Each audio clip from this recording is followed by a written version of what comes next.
During her 7 years serving in the legislative branch, Alexandria Ocasio-Cortez has failed to pass even one piece of legislation into law. She boasts over 8 million social media fans, flaunts designer gala outfits, dominates magazine fronts, produces viral videos, and secures more television spots than the majority of lawmakers have legislative hearings, while her local district spanning the Bronx and Queens suffers from rent increases every single year she occupies her seat. Senator John Kennedy recently placed her legislative history squarely on the desk and presented her with a single inquiry she was completely unable to resolve. She announced her desire to confront a specific issue right at the start because she believed it carried significant weight. The Congresswoman rested a single elbow upon the desk with her chin angled upward in a manner that rested somewhere between outright rebellion and pure arrogance, presenting the exact posture of an individual who has faced countless camera lenses and understands exactly which angle flatters them the most. She claimed the politician seated opposite her belongs to an era responsible for constructing all the broken frameworks they currently struggle to repair, citing housing shortages, environmental decay, economic disparity, and medical care shortages. She argued these are hardly modern dilemmas, but rather historic failures born from outdated regulations and protected by officials who have occupied federal positions for so long they mistakenly equate stagnation with actual wisdom. She physically pivoted toward the broadcasting equipment rather than facing Kennedy, staring directly into the glass lens in the exact manner someone shifts toward the true demographic they desperately hope to influence. She stated the senator occupied his Washington office before she was even alive, questioning whether a single metric in his home state has improved during that massive time frame, asking if destitution decreased, if medical access expanded, or if any hard-working household in Louisiana ever woke up praising the heavens for his political presence. She then rotated her attention back to the table. She claimed to hold reverence for the legislative body and the individuals present, yet firmly stated she refused to mistake extended tenure for actual accomplishments. She remarked that certain individuals inside that structure have lingered there for several decades and possess absolutely nothing to demonstrate for their time aside from a reserved vehicle space and a retirement fund. She allowed the mention of a retirement fund to linger in the air, accompanied by a subtle smirk, noting that those same veterans dare to label the newer members as lacking in expertise. She had essentially just branded him as elderly and completely ineffective before a live national audience. Senator Kennedy had not yet flipped open his portfolio, which contained her entire 7-year professional history alongside a specific memo her own team drafted explaining exactly why she eliminated tens of thousands of employment opportunities for her very own constituents. The veteran lawmaker offered no immediate reply, enduring the verbal assault much like a person endures a passing storm, remaining completely unbothered, totally unsurprised, and firmly planted as it blew over. His hands rested calmly clasped atop the desk, his spectacles sat low upon the bridge of his nose, and his lips remained firmly sealed shut. He permitted the lingering resonance of her remarks to sink deeply into the chamber, absorbing into the floorboards, the decorative timber walls, and the spectator seating where onlookers were still mentally processing her jab about his retirement package. He patiently allowed 3 or 4 heavy seconds to tick by in absolute silence. He slowly removed his spectacles and polished the lenses using the bottom edge of his necktie, which served as a subtle folksy motion that technically seemed out of place inside a prestigious legislative chamber, yet perfectly fit the moment because it broadcasted the quiet confidence of a statesman who absolutely refused to be rushed. He secured his spectacles back upon his face, and when he finally vocalized his thoughts, his cadence dragged significantly slower than normal. He allowed his thick southern drawl to completely stretch out, ensuring every single syllable commanded the exact amount of atmospheric real estate it deserved. He politely nodded his head a single time, executing the precise motion of someone granting a minor victory they deem far too trivial to actually debate. He calmly acknowledged that she was entirely correct about him being advanced in age, noting he had been elderly for quite some time, long before she started pouring drinks, well before she launched her political campaign, and likely long after her tenure in government concludes, which he hinted might happen much sooner than she anticipated. A gentleman seated in the public viewing section tightly pressed his mouth shut and stared down at his lap, leaving the broadcast unable to determine if he was fighting back laughter or simply trying to remain professional. The senator paused momentarily, not for theatrical flair, but seemingly to gather a specific recollection. His gaze drifted somewhere far beyond the immediate chamber, past the ongoing tribunal, beyond the stone pillars and broadcasting equipment, arriving at a distant era entirely disconnected from the present moment. He explained to the representative that reaching such an advanced age means carrying a profound memory of how things used to operate. His tone sank slightly lower, not increasing in volume but growing remarkably profound, mirroring the gravity a voice adopts when recounting something deeply authentic. He recalled a period when a blue-collar laborer in her very own neighborhood could comfortably cover their monthly housing costs using just a single wage. He reminisced about a time when households in Queens actually possessed their own properties, securing them with authentic mortgages, personal postal boxes, and front door keys rather than cramming 3 individuals into a single underground rental space. He remembered when a citizen residing in the Bronx could stroll into a commercial establishment on a weekday morning and secure steady employment before the sun went down. He emphasized this meant securing a legitimate profession rather than a temporary hustle or a brief shift transporting meals for a smartphone application, but rather a stable vocation providing health coverage and a reliable retirement fund. He allowed that specific term regarding retirement to float heavily in the atmosphere, intentionally weaponizing the exact word she had weaponized against him merely moments prior, though it carried a drastically different weight this time around. He declared that those secure futures were precisely what his specific era had managed to construct for the nation. Flipping open his portfolio, he stated that his generation successfully established the working-class backbone within her specific neighborhood, noting he was present today because he desperately wished to discover how it all fell apart. He pointed out that she had functioned as a sitting member of the national legislature for 7 solid years. He then asked her directly how many legislative proposals bearing her sponsorship had successfully been signed into binding law during that extended time frame. She immediately fired back that successful governance is never quantified by the sheer volume of documents carrying a politician's signature. She insisted it is instead evaluated by the societal shifts you inspire and the cultural dialogue you manage to influence. He gently interrupted her evasion, employing the soft, patient tone of an educator who realizes their pupil is dodging the core issue and decides to simply wait them out. He calmly repeated his request for a specific numerical figure. She claimed to have authored substantial legislative frameworks, heavily featuring her massive environmental overhaul that supposedly transformed the national agenda.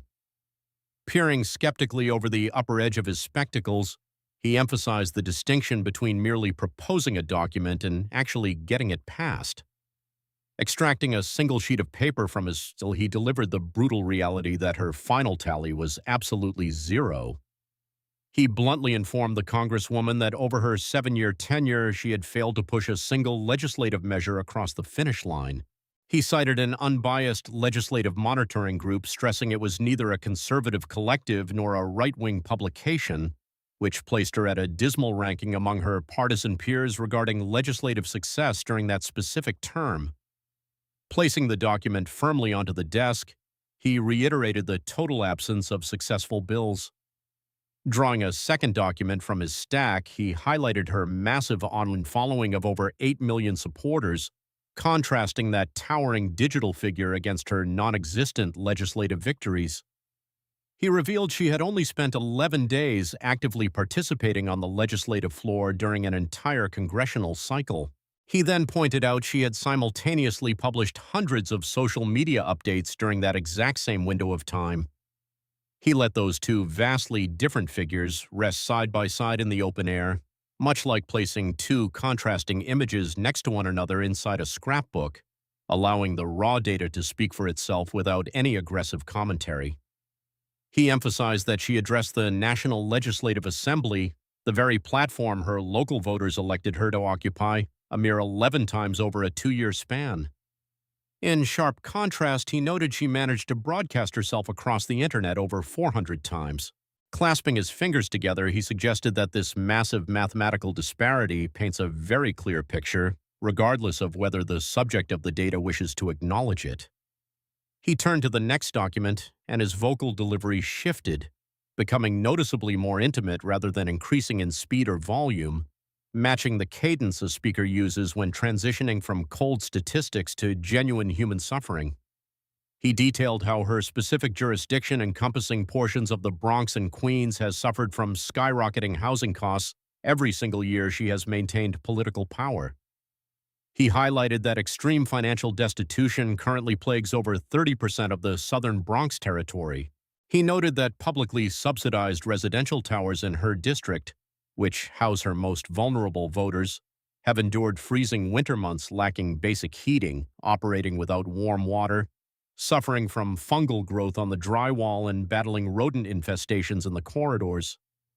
He stated that she was fully aware of these horrific conditions because she had personally walked through the facilities, snapped pictures, and complained about the decay on her digital profiles.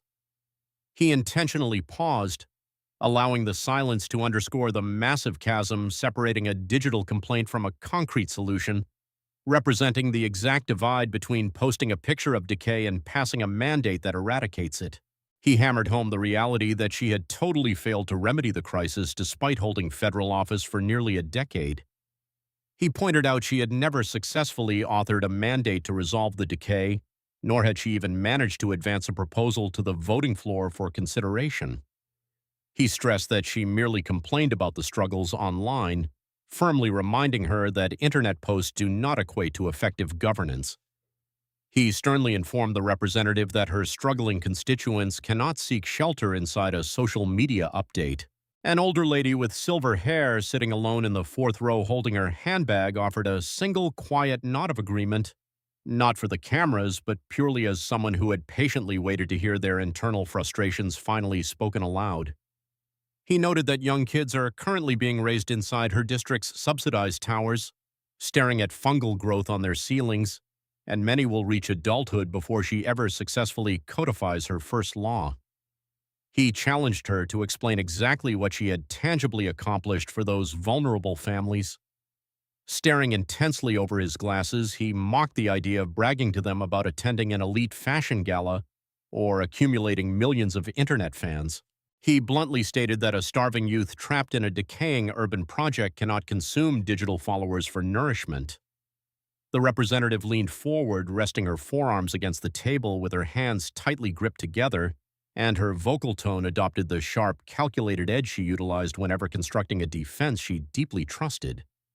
She delivered every single word with heavy intention, treating each statement as a foundational pillar supporting her broader narrative.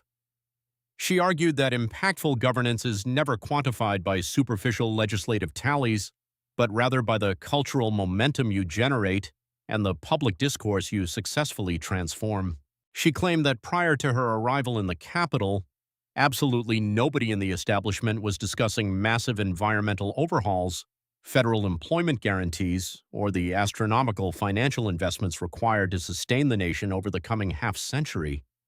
She took full credit for forcing those massive topics into the mainstream spotlight, declaring that such disruptive influence represents true modern leadership. Addressing her heavy reliance on digital platforms, she proudly admitted utilizing social media because it connects directly with everyday citizens, unlike obscure daytime broadcasts of empty legislative chambers. She noted she targets constituents right on their mobile devices while they cook in their kitchens or take brief pauses during their grueling work shifts. She confidently stated she travels exactly to where the actual public congregates. She fired a parting shot suggesting the veteran lawmaker could continue speaking to himself inside abandoned government halls and pretend that constituted effective leadership. An aide positioned over her shoulder needlessly adjusted the lapel of her jacket, executing a trivial motion typical of a subordinate who assumes their superior just landed a devastating rhetorical blow. The older senator patiently allowed the aide to complete the trivial adjustment without interruption. He permitted the silence to stretch uncomfortably long after her fiery rebuttal, similar to politely waiting for a dinner guest to finish their boastful toast before finally raising your own glass to speak. When he finally resumed speaking, his delivery was incredibly measured, and that deliberate sluggishness carried immense weight. He acknowledged her boast about shifting the cultural dialogue, conceding she likely achieved that specific goal. He nodded in agreement before swiftly noting that her struggling voters do not reside inside abstract cultural dialogues. He reminded her that those voters live trapped inside deteriorating apartments plagued by fungal rot and greedy property owners who continuously hike their monthly payments. He sharply noted that you cannot delay an eviction notice simply by shifting a cultural narrative. He emphasized that the only mechanism capable of lowering housing costs is the successful passage of concrete legislation. Unclasping and intertwining his fingers once more, he bluntly reminded her that she had yet to pass a single one. The aide standing behind the Congresswoman ceased fidgeting entirely. Kennedy then announced his intention to discuss the catastrophic loss of tens of thousands of local employment opportunities. He recited the historical timeline with the cold precision of a legal clerk reviewing property deeds, rattling off the dates, names, figures, and ultimate fallout.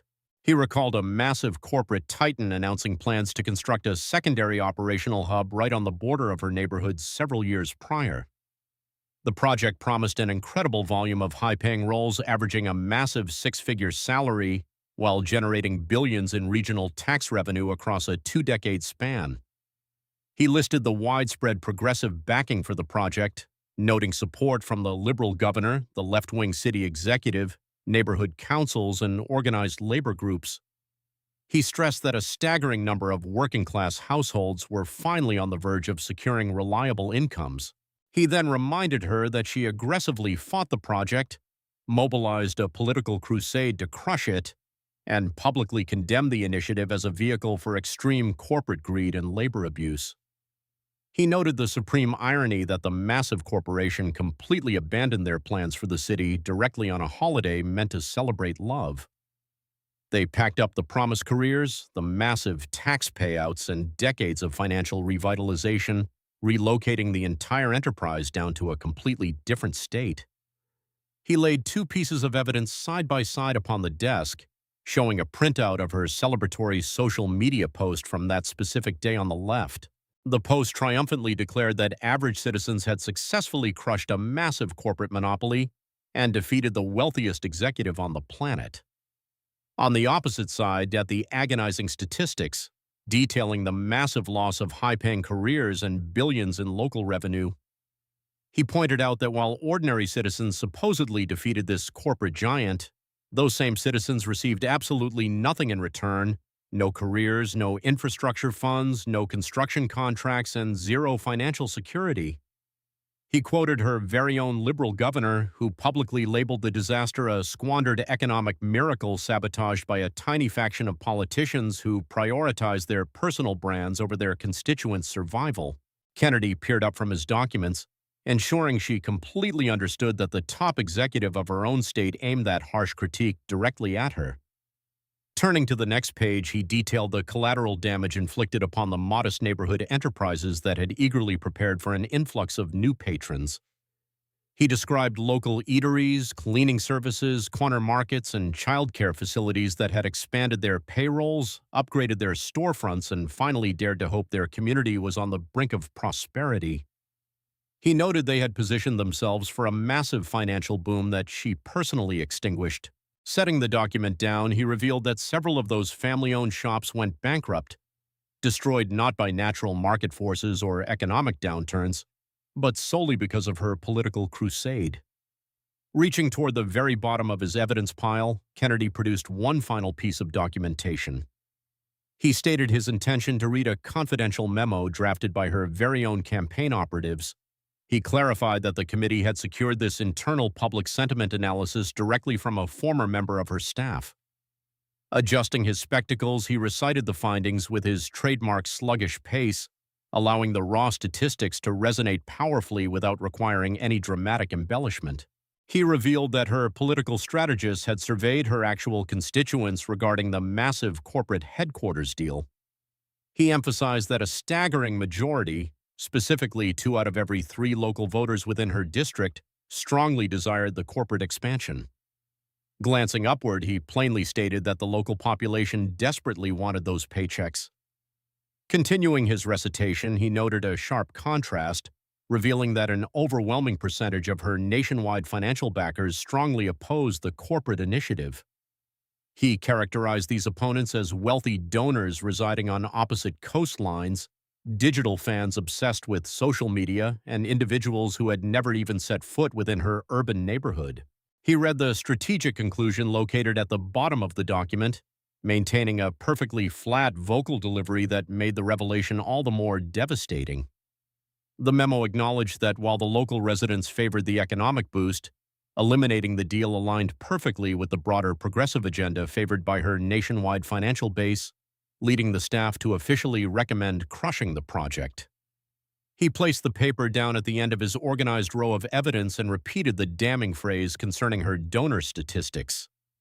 He stressed that her own political operatives explicitly informed her that her neighborhood desperately craved those careers. He hammered home that her team advised her to murder the economic revitalization not to protect her city, but strictly because destroying it bolstered her national progressive image. He accused her of sabotaging the livelihood of her own neighbors strictly because the destructive act polled favorably among wealthy coastal elites residing thousands of miles away. He summarized the betrayal by noting her voters demanded steady income while her wealthy contributors demanded a flashy news headline. Clasping his hands tightly, he stated bluntly that she eagerly prioritized the flashy headline over her people. Her internal strategists proved the community wanted the opportunities, yet she demolished their hopes simply to appease out-of-state financiers. He slowly rose from his chair and paced alongside the table, deliberately tapping each piece of printed evidence as he walked past it. He physically highlighted her empty legislative history, her skewed social media priorities, the staggering corporate losses, and the damning internal survey. Every single tap represented an entire year of her term, and every passing year represented a catastrophic failure that quietly accumulated until someone finally demanded accountability. He touched the paper, displaying a complete lack of legislative success, then tapped the document, proving her bottom-tier effectiveness ranking among her peers.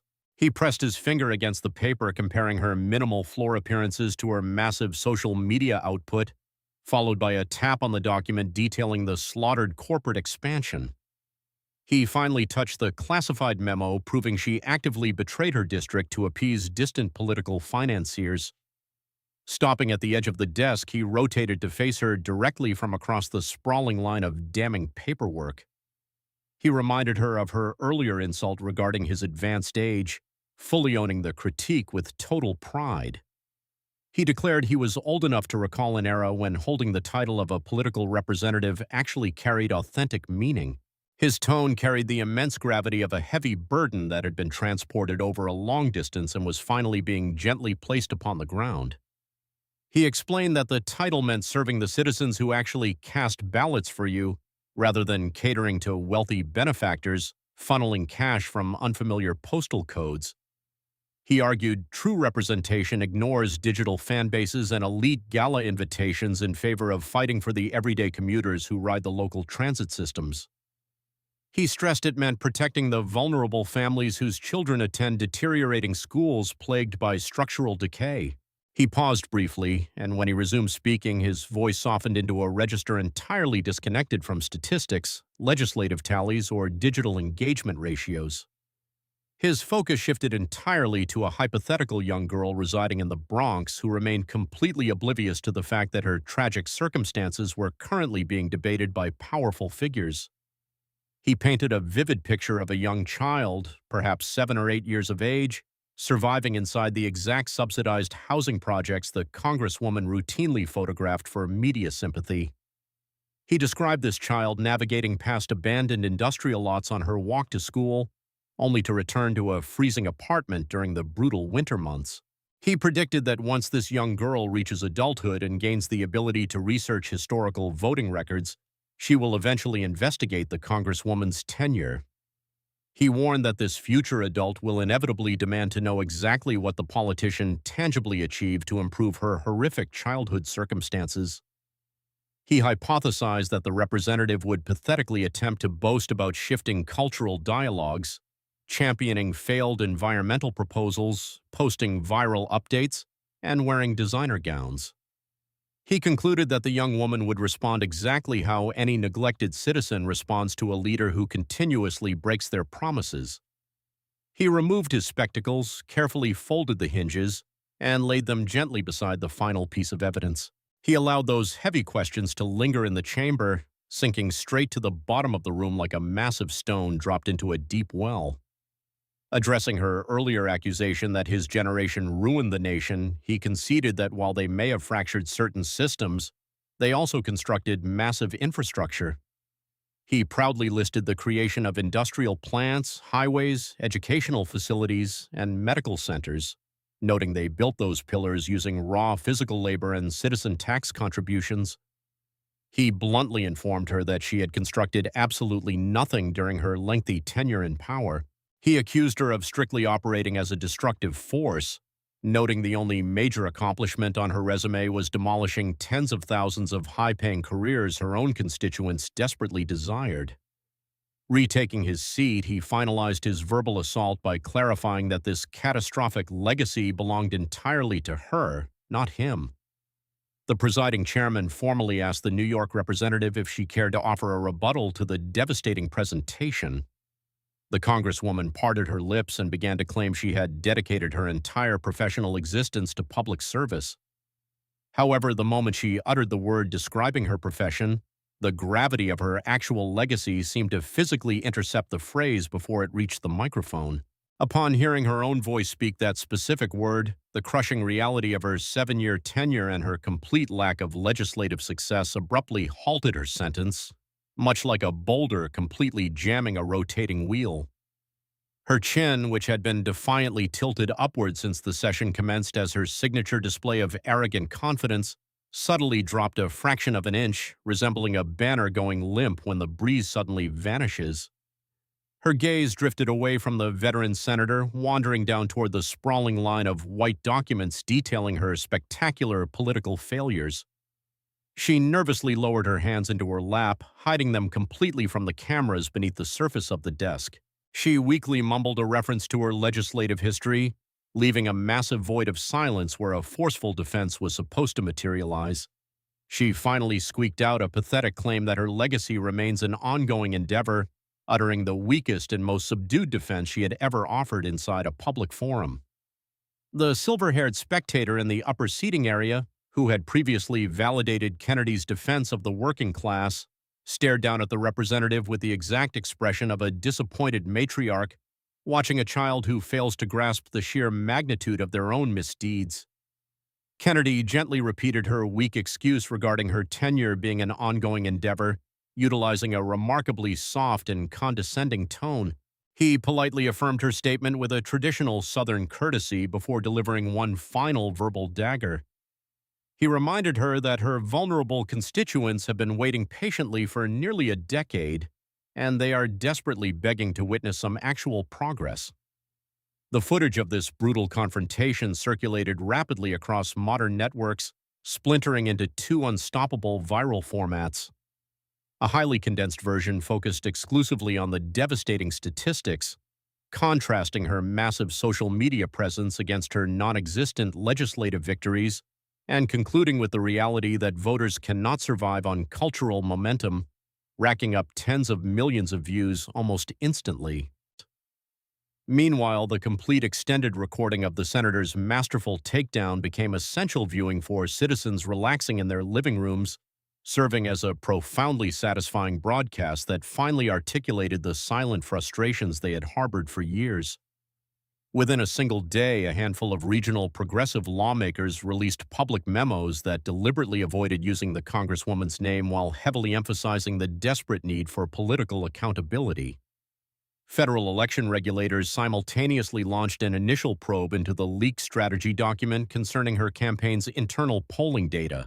The massive corporate entity she had previously chased out of town issued an incredibly brief one-sentence public relations update that conveyed massive implications simply by confirming their alternative headquarters location remained secured elsewhere.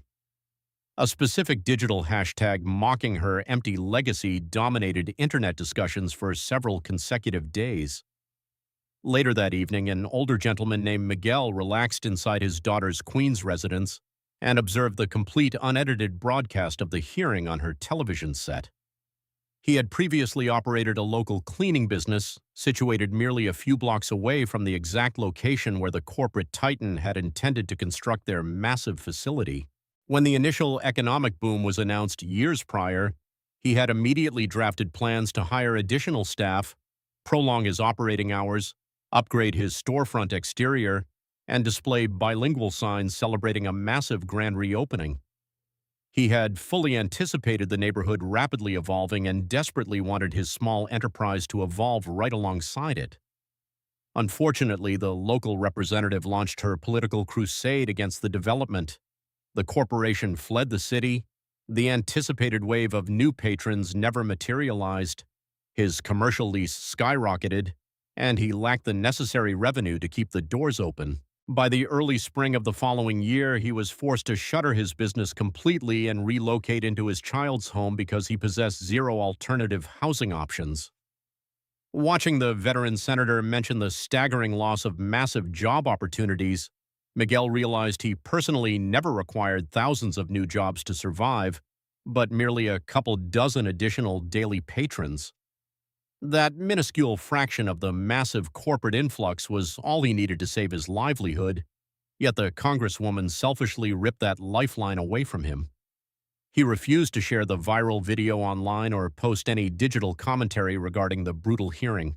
He simply powered down the television screen and sat silently in a borrowed chair inside a house he did not own, mourning the loss of a commercial storefront that had carried his family name for over a decade before being handed over to a stranger. Those deeply painful reflections are exclusively reserved for aging men who have lost the very foundation they spent their lives building and realize they lack the necessary youth to ever construct another one. Far down south on a comfortable outdoor patio, Senator Kennedy relaxed with a glass of lukewarm iced tea alongside his wife, who had watched the entire explosive tribunal without asking him a single question because she already understood everything that needed to be said. Regardless of her silence, he felt compelled to speak, choosing to ignore the political theater entirely to focus strictly on the hypothetical impoverished child he had championed during the hearing. He spoke to his wife about a young girl trapped inside a freezing, mold-infested urban housing project during the bitter winter months. Taking a slow sip of his beverage, he lamented that this child's elected leader had squandered 7 years in power without passing a single mandate to improve her miserable living conditions. He noted the sheer absurdity of holding 0 legislative victories while simultaneously boasting an audience of millions on the internet. The evening insects hummed loudly, the beverage remained lukewarm, and the humid southern night perfectly encapsulated the heavy gravity of a highly consequential day without allowing any of the tension to dissipate.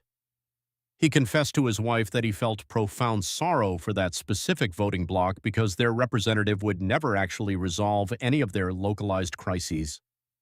He bluntly concluded that the congresswoman remained far too obsessed with maintaining her celebrity status to ever bother executing the actual grueling labor required for effective governance. Meanwhile, up in the Capitol, the representative sat at her own kitchen table staring at a glowing laptop screen displaying an endless flood of digital notifications. The comment section had violently fractured into 2 warring factions, flowing rapidly like a rushing river colliding against a massive boulder. Her devoted fanatics desperately typed out praises labeling her royalty and claiming the establishment feared her influence, while her harsh detractors relentlessly spammed the devastating statistics of her empty record. The senator's brutal quote regarding her voters not living inside a theoretical cultural dialogue echoed endlessly across the platform, refusing to fade away. She scrolled through the endless barrage of digital noise, absorbing the brutal critiques before slowly shutting the computer monitor, much like closing a novel that revealed a deeply uncomfortable truth you wished you had never read. Staring out her window at the darkening Capitol skyline, her thoughts inexplicably drifted toward the hypothetical young girl residing in the Bronx that she had never previously considered until the veteran lawmaker forced her to envision the tragedy.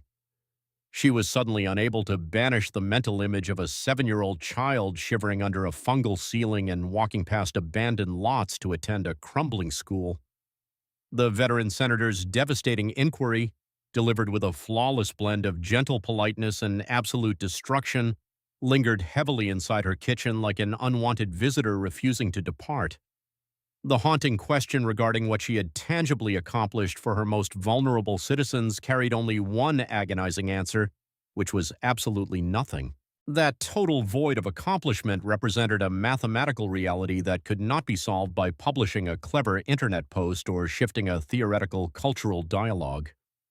The absolute absence of legislative victory stood as the most hollow metric imaginable, proving unequivocally that she had completely failed to deliver on her political promises. Her official government record remained an unalterable historical document, cementing her legacy as a leader who killed tens of thousands of local careers without passing a single helpful law. An internal campaign survey explicitly proved she ignored the desperate pleas of her own neighbors strictly to appease distant, wealthy political donors. She was forced to finally admit to herself that she had selfishly chosen to protect her elite financial backers over the survival of her own community. Be sure to subscribe to the channel and leave a single word in the comment section summarizing this disastrous legacy. Share this broadcast with anyone who fondly remembers a bygone era when political representatives actually fought to represent the citizens residing within their own districts.